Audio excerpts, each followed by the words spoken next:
ഇത് മാസ് മോട്ടോഴ്സിൽ നിന്ന് Honda Activa 5G വണ്ടി നമ്മൾ വർക്കിന് കയറ്റിയിട്ടുണ്ട്. നമുക്ക് മെയിനായിട്ട് പറഞ്ഞേക്കണ പറഞ്ഞാൽ ജനറൽ സർവീസ്, പിന്നെ ഫ്രണ്ട് സൈഡിൽ ഫ്രണ്ട് ഷോക്കിൻ്റെ ഭാഗത്ത് ഒരു ഓയിൽ ലീക്ക് പോലെ കാണണ്ട, അതൊന്ന് ചെക്ക് ചെയ്യാൻ പറഞ്ഞിട്ടുണ്ട്.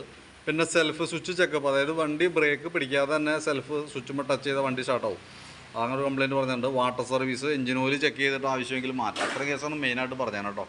അപ്പോൾ നമ്മൾ വണ്ടി ഓടിച്ച് നോക്കി വർക്കിന് കയറ്റി അതിൻ്റെ ബാക്ക് ബ്രേക്കിൻ്റെ ഭാഗമൊക്കെ ചെക്ക് ചെയ്യാൻ വേണ്ടിയിട്ട് അയച്ചിട്ടുണ്ട്. ബ്രേക്ക് ലൈൻഡർ നമുക്ക് ഇതുമ്പോൾ കിടക്കുന്നത് കമ്പനി ലൈൻഡറാണ്, ഹോണ്ടയുടെ ഒറിജിനൽ ലൈൻഡറാണ്. അത്യാവശ്യം ഉപയോഗിക്കാനൊക്കെ ഉണ്ട്. അപ്പോൾ ബ്രേക്ക് നമുക്കൊന്ന് അഴിച്ച് ഗ്രീസ് ചെയ്ത് നമുക്ക് റീസെറ്റ് ചെയ്യാം. ബാക്ക് വീല് പിടിപ്പിക്കുന്നത് ഈ ഒരു ഷാഫ്റ്റിമാണ്. അതിൻ്റെ ബെയറിങ്ങിൻ്റെ പ്ലേ ഒക്കെ നമ്മൾ ചെക്ക് ചെയ്തു, കുഴപ്പമൊന്നുമില്ല, വേറെ കംപ്ലയിൻ്റ് ഒന്നുമില്ല. അതേപോലെ ഗിയർ ബോക്സിനകത്ത് തന്നെ ഓയിൽ നമ്മൾ നോക്കിയായിരുന്നു, നല്ല ഓയിലാണ് കേട്ടോ. അതേപോലെ ബാക്ക് ടയർ പുതിയ ടയറാണ്, ഹബിന് വേറെ പറയത്തൊക്കെ കംപ്ലയിൻ്റ് ആയിട്ടൊന്നുമില്ല. പിന്നെ നമ്മളതിൻ്റെ എയർ ഫിൽറ്ററിൻ്റെ ഭാഗമൊക്കെ നമ്മൾ ചെക്ക് ചെയ്യുന്നുണ്ട്. എയർ ഫിൽറ്റർ നമുക്ക് നോക്കുമ്പോൾ ഇതുമ്പോൾ കിടക്കുന്നത് കമ്പനി ഫിൽറ്ററാണ്, ഹോണ്ടയുടെ ഒറിജിനൽ ഫിൽറ്റർ തന്നെയാണ്. വലിയ പഴക്കോ കാര്യങ്ങളൊന്നും ആയിട്ടില്ല. അപ്പോൾ ഒന്ന് തുടച്ച് ക്ലീൻ ചെയ്ത് നമുക്ക് റീസെറ്റ് ചെയ്യാം. അത്യാവശ്യം കുറച്ച് പൊടിയൊക്കെ ഉണ്ട്, അതൊക്കെ നോർമൽ വന്ന കേസാണ്. അതൊക്കെ ഒന്ന് തുടച്ച് ക്ലീൻ ചെയ്ത് നമുക്ക് റീസെറ്റ് ചെയ്യാം. പിന്നെ CVT ക്ലച്ചിൻ്റെ ഭാഗം നമ്മൾ അയച്ചിട്ടുണ്ട്. നമുക്ക് ബെൽറ്റിൻ്റെ കണ്ടീഷൻ നോക്കണം, അതേപോലെ തന്നെ ക്ലച്ച് ഷൂവിൻ്റെ കണ്ടീഷൻ നോക്കണം, അതിൻ്റെ പെർഫോമൻസ് ചെക്ക് ചെയ്യണം. അതിനൊക്കെ വേണ്ടിയിട്ട് അയച്ചാണ് കേട്ടോ. അപ്പോൾ അതിൻ്റെ ബെൽറ്റ് നമ്മൾ നോക്കുമ്പോൾ കമ്പനി ബെൽറ്റ് കിടക്കണം, ഹോണ്ടയുടെ ഒറിജിനൽ ബെൽറ്റാണ്, പുതിയ ബെൽറ്റാണ് കേട്ടോ. ബെൽറ്റിന് വേറെ കംപ്ലയിൻ്റ് ഒന്നുമില്ല. അതിൻ്റെ variator body boss drive roller എന്നൊക്കെ പറയുന്ന യൂണിറ്റാണത്. നിലവിൽ നോർമൽ തേമാനമൊക്കെ ഉള്ളൂ. അതിനകത്ത് ഈ പീസെറ്റ് സ്ലൈഡ് എന്ന് പറയുന്നത് ഈ ഒരു യൂണിറ്റ് നമുക്ക് മാറ്റിയിടണം. അത് അത്യാവശ്യം പ്ലേ കാണിച്ചു തുടങ്ങിയിട്ടുണ്ട്. അതിങ്ങനെ കിടന്ന് ഓടിക്കഴിഞ്ഞാൽ അതും കിടന്ന് അടിച്ചടിച്ച് പൊട്ടാനുള്ള സാധ്യതയുണ്ട്. അപ്പോൾ അതൊന്ന് മാറ്റിയിട്ടൊക്കെ ഏകദേശം ഒരു 100 താഴെ നമുക്ക് അതിന് കോസ്റ്റ് തന്നുള്ളൂ. ബെൻഡെക്സിൻ്റെ ഭാഗം ചെക്ക് ചെയ്ത് വർക്കിംഗ് ഓക്കെയാണ്. ക്ലച്ച് യൂണിറ്റ് ആയാലും വേറെ പറയത്തൊക്കെ കംപ്ലയിൻ്റ് ഒന്നുമില്ല. ഇന്ന് ഗ്രീസ് ചെയ്ത് റീസെറ്റ് ചെയ്താൽ മതി. അപ്പോൾ CVT ക്ലച്ചിൻ്റെ ഭാഗം നമ്മൾ അഴിച്ചിട്ട് നിലവിൽ ആ പീസെറ്റ് സ്ലൈഡ് എന്ന് പറഞ്ഞാൽ ഈ പ്ലാസ്റ്റിക്കിൻ്റെ ബുഷ് മാത്രമാണ് നമുക്ക് മാറ്റേണ്ടതായിട്ടുള്ളൂ, ഡാമേജ് ആയിട്ടുള്ളൂ.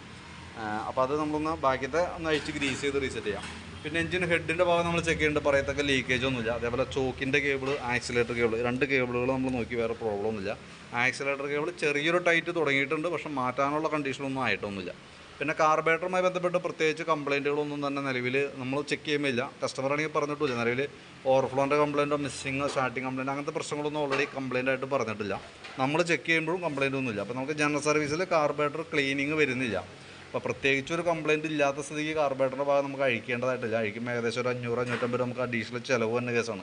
തന്നെയല്ല ഇപ്പോഴത്തെ പെട്രോൾ എന്ന് പറഞ്ഞാൽ E20 പെട്രോൾ എന്ന് പറയും, എത്തനോൾ മിക്സ് ചെയ്തിട്ടുള്ള പെട്രോളാണ് ഇപ്പോൾ നമുക്ക് ഉപയോഗിക്കാൻ കേട്ടോ. അത് ഉപയോഗിക്കുന്ന വണ്ടികൾക്ക് ചെറുതായിട്ടുള്ളൊരു പ്രോബ്ലംസൊക്കെ വരാറുണ്ട്, ഓവർഫ്ലോൻ്റെ പ്രശ്നം, അതേപോലെ മിസ്സിങ് പ്രശ്നം, അങ്ങനെ എന്തെങ്കിലുമൊക്കെ ഉണ്ടെങ്കിൽ അങ്ങനെ എന്തെങ്കിലും ലക്ഷണമൊക്കെ കാണിച്ചാൽ മാത്രമേ നമ്മൾ അഴിച്ചാൽ മതി കേട്ടോ.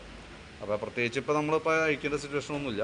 അതേപോലെ ഫ്രണ്ടിലേക്ക് വരുമ്പോൾ ഫ്രണ്ട് ബുഷുകളൊക്കെ നമ്മളൊന്ന് അഴിച്ച് ഗ്രീസ് ചെയ്യാൻ വേണ്ടി അഴിച്ചാണ്. അപ്പോൾ ഈ ഷോക്കിൻ്റെ ബുഷ് കംപ്ലയിൻ്റ് ഉണ്ട്, അത് നമുക്കൊന്ന് മാറ്റിയിടണം. മിക്കവാറും എനിക്ക് തോന്നുന്നത് ഈ നനവ് പോലെ കണ്ടിട്ടായിരിക്കാം ഓയിൽ ലീക്കിൻ്റെതായിട്ട് പറഞ്ഞത്. അത് പ്രശ്നമുള്ള കേസല്ല, നമ്മളിവിടെ ഗ്രീസ് ഇടുമ്പോൾ അതിൻ്റെ മയം വന്നേക്കണതാണ് അതുമേ. ഇതിനകത്ത് നിലവിൽ അങ്ങനെ കാര്യമായിട്ടുള്ള പ്രോബ്ലം വരാനില്ല സൈഡ്. കാരണം ഇതിനകത്താണ് ശരിക്കും മെയിനായിട്ട് ഓയിൽ ഉള്ളത്. ഈ സൈഡ് വെറും ഡമ്മിയാണ്. അപ്പോൾ നമുക്ക് ഇതിനകത്ത് നോക്കുമ്പോൾ കംപ്ലയിൻ്റ് ഒന്നും പറയാറായിട്ടില്ല. ഓയിൽ ലീക്കേജ് സാധാരണ വരാറുണ്ട്, അത് ഈ ഭാഗത്തു നിന്നാണ് വരാം. അപ്പോൾ നിലവിലിപ്പോൾ പ്രശ്നമൊന്നുമില്ല, ഒന്ന് അഴിച്ച് ഗ്രീസ് ചെയ്ത് നമുക്ക് റീസെറ്റ് ആക്കാം. അതേപോലെ ഫ്രണ്ട് ബ്രേക്കിൻ്റെ കേബിളുകളൊക്കെ ചെക്ക് ചെയ്ത് വേറെ കംപ്ലയിൻ്റ് ഒന്നുമില്ല കേട്ടോ. ബാക്കിലത്തെ ബ്രേക്കിൻ്റെ കേസ് നമ്മൾ നോക്കുമ്പോൾ അത് ഇവിടെ കേബിള് പൊട്ടിയിട്ട് ഇവിടെ ടേപ്പൊക്കെ വെച്ച് ഒട്ടിച്ചിട്ടുണ്ട് ഈ സൈഡ് ചെറുതായിട്ട്. അപ്പോൾ ബാക്ക് ബ്രേക്കിൻ്റെ കേബിൾ വേണമെങ്കിൽ നമുക്കൊന്ന് ചേഞ്ച് ചെയ്ത് തരാം കേട്ടോ. കാരണം അത് ബ്രേക്ക് ഓൾറെഡി ഇവിടെ ചെറിയ ടൈറ്റും കാണിച്ചു തുടങ്ങിയിട്ടുണ്ട്. അപ്പോൾ കംഫർട്ടല്ല, ആണെങ്കിൽ നമുക്കത് മാറ്റിയിടുന്നതായിരിക്കും കുറച്ചുകൂടി ബെറ്റർ. ഇവിടെ ആയാലും ഔട്ടർ ബോട്ടിൽ ചെറുതായിട്ട് തുടങ്ങിയിട്ടുണ്ട്, പക്ഷെ എന്നാൽ മാറ്റേണ്ട ഒരു സിറ്റുവേഷൻ ആയിട്ടില്ല കേട്ടോ. നിലവിൽ ചെറിയൊരു പ്രോബ്ലം ഉണ്ട്. അപ്പോൾ മാറ്റാനായിട്ട് ഉദ്ദേശിക്കുന്നുണ്ടെങ്കിൽ അതിൻ്റെ ഒരു എസ്റ്റിമേറ്റ് ഞാൻ എടുത്തിട്ടേക്കാം, നോക്കിയിട്ടൊന്ന് പറഞ്ഞാൽ മതി. ചെറിയൊരു ടൈറ്റാണ് തുടങ്ങിയേക്കണേ. പിന്നെ നമുക്ക് ഈ left side brake switch complaint ആണ്. അപ്പോൾ അതുകൊണ്ടാണ് ആ ലൈറ്റ് ഫുൾ ടൈം തെളിഞ്ഞ് നിൽക്കുന്നത്. അതാണ് നമുക്ക് ബ്രേക്ക് ലോഡായിട്ട് നിൽക്കുന്നത്. അപ്പോൾ അതുകൊണ്ട് തന്നെ നമുക്ക് സെൽഫ് സ്വിച്ചുമ്പോൾ ടച്ച് ചെയ്ത് കഴിഞ്ഞാൽ സെൽഫ് അടിക്കുന്നതിൻ്റെ റീസൺ അതാണ്. അപ്പോൾ അത് നമ്മൾ ക്ലിയർ ചെയ്തിട്ടേക്കാം. പിന്നെ ബാറ്ററി നമ്മളൊന്ന് ചെക്ക് ചെയ്യുന്നുണ്ട്. SF സോണിക്കിൻ്റെ ബാറ്ററിയാണ് വണ്ടിയും ഇരിക്കണ ബാറ്ററി. അപ്പോൾ ഞാൻ അതിൻ്റെ വോൾട്ട് കാര്യങ്ങളൊക്കെ ജസ്റ്റ് ഒന്ന് ചെക്ക് ചെയ്യാം. ബാറ്ററിയുടെ ഹെൽത്ത് കണ്ടീഷൻ എങ്ങനെ ഉണ്ടെന്നുള്ളത് നമുക്കൊന്ന് ചെക്കപ്പ് നടത്തി വിടാം. നിലവിൽ 12.90 അതാണ് ആ റേഞ്ച് കാണിക്കുന്നത്, സാധാ നോർമൽ റേഞ്ച്. 8.55 വരെ വന്നിട്ടുണ്ട് അതിൻ്റെ വോൾട്ടിൻ്റെ ലോഡ് കൊടുക്കുന്ന സമയത്ത് കേട്ടോ. നിലവിൽ 8.5 വോൾട്ടിൽ താഴേക്ക് പോകുമ്പോഴാണ് നമുക്കൊരു കംപ്ലയിൻ്റ് എന്ന് പറയാൻ പറ്റുക. അപ്പോൾ ഏകദേശം നമുക്ക് അതിൻ്റെ ഒരു ടൈം ലൈനിലാണ് ബാറ്ററിയുടെ കണ്ടീഷൻ കേട്ടോ. അപ്പോൾ എന്തെങ്കിലും ഒരു കംപ്ലയിൻറ്റ് കാണിച്ചിട്ടൊക്കെ നോക്കിയാൽ മതി. നിലവിൽ വണ്ടി ഓടട്ടെ, ആ രീതിയിൽ ഉപയോഗിക്കാം, കുഴപ്പമില്ല. പിന്നെ സ്പാർക്ക് പ്ലഗ് ഒക്കെ ഒന്ന് അഴിച്ച് ക്ലീൻ ചെയ്ത് റീസെറ്റ് ചെയ്യേണ്ടത്. എയർ ഫിൽറ്റർ മാറ്റുമ്പോൾ കൂട്ടത്തിൽ തന്നെ പ്ലഗ് നമ്മൾ മാറ്റിയിടേണ്ടതാണ്. അത് അടുത്ത സർവീസിൽ നോക്കിയിട്ട് കോമൺ ആയിട്ട് പ്രശ്നം കൂടുതലായിട്ട് കംപ്ലയിൻറ്റ് തോന്നുകയാണെങ്കിൽ നമുക്ക് അടുത്ത സർവീസിൽ മാറ്റിക്കളയാം. സെക്കൻഡറി ഫിൽറ്റർ യൂണിറ്റൊക്കെ നല്ല ഫിൽറ്ററാണ്, അത് ജസ്റ്റ് ക്ലീൻ ചെയ്തിട്ടാൽ മതി. അതേപോലെ തന്നെ എഞ്ചിൻ ഓയിൽ മാറ്റുന്നുണ്ട്. അപ്പോൾ ഇത്രയാണ് മെയിനായിട്ടുള്ളത്.